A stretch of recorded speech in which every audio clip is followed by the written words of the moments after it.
एक 20 साल का लड़का कैंसर से लड़ रहा था। हालत इतनी खराब थी कि वो कैंसर की आखिरी स्टेज पर था। डॉक्टर्स का कहना था कि शायद वो अगले 2-3 घंटे में अपनी जान गंवा दे।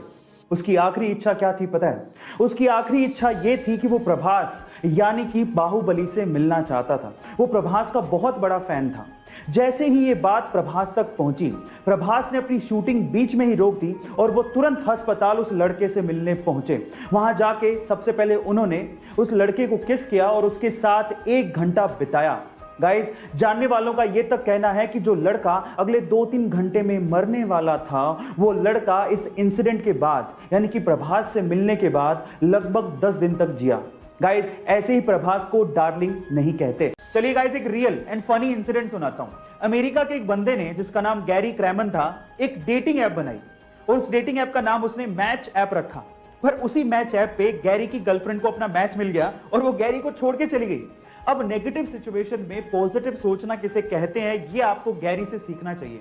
जब गैरी से इस बात के बारे में पूछा गया तो उसने कहा कि मुझे दुख तो बहुत हुआ कि मेरी गर्लफ्रेंड मुझे छोड़ के चली गई, लेकिन इस बात की खुशी थी कि मेरी ऐप काम कर रही थी। गाइस, ये इंटरेस्टिंग फनी इंसिडेंट सुन के आपको कैसा लगा चैट सेक्शन में जरूर लिखिए। सोना शान दिखाने के अलावा और कहीं काम नहीं आता, लेकिन फिर भी पिछले 30 सालों में सोने के भाव जिस कदर बढ़े हैं वो देखने लायक है। तो चलो आज इस वीडियो में पिछले 30 सालों के सोने के भावों का एक अलग तरीके से कंपैरिजन करते हैं। अगर हम 30 साल पहले यानी कि 1990 की बात करेंगे तो 1 किलो सोने से एक मारुति 800 कार खरीदी जा सकती थी, जिसकी कीमत 3,20,000 रुपए थी।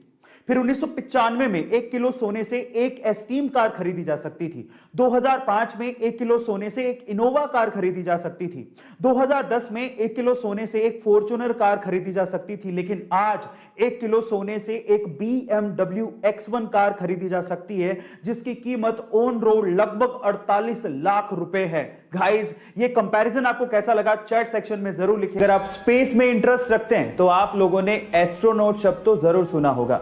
जो लोग भी स्पेस में ट्रैवल करने जाते हैं, जनरली हम उन्हें एस्ट्रोनॉट्स कहते हैं। पर मेरा सवाल यह है कि आखिर ये शब्द कहां से आया और इसे बनाया कैसे गया? जी हां, इस शब्द को बनाया गया है। डोंट वरी, मैं आपको बताता हूं कि कैसे बना है। एक्चुअली एस्ट्रोनॉट शब्द 2 ग्रीक शब्दों से मिलकर बना है। एक है एस्ट्रो, दूसरा है नॉट। एस्ट्रो का मतलब ग्रीक में होता है स्टार और नोट का मतलब ग्रीक में होता है सेलर।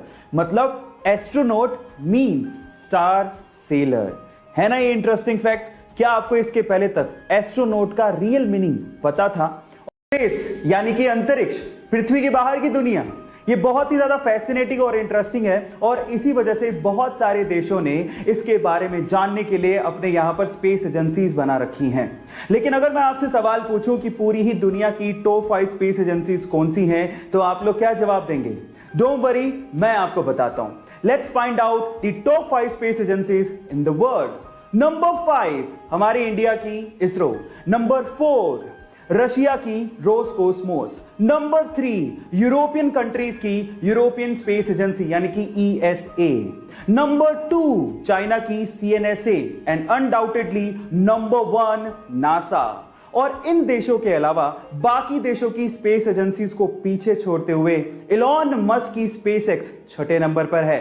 यह इंटरेस्टिंग फैक्ट जान के आपको कैसा लगा चैट सेक्शन में लिखना मत भूलिएगा।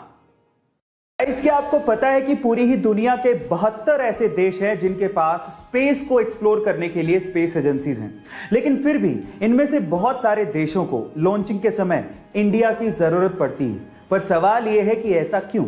डोंट वरी, मैं आपको बताता हूं। भले ही पूरी दुनिया में 72 देशों के पास स्पेस एजेंसीज हों, लेकिन इनमें से सिर्फ 14 ही देश ऐसे हैं जिनके पास लॉन्चिंग कैपेबिलिटीज हैं और उनमें से भी भारत एक ऐसा देश है जिसके पास बेहतरीन और किफायती लॉन्चिंग व्हीकल्स हैं। आप लोगों ने PSLV का नाम तो जरूर सुना होगा और इसी वजह से बाकी देशों को इंडिया की लॉन्चिंग के समय जरूरत पड़ती है।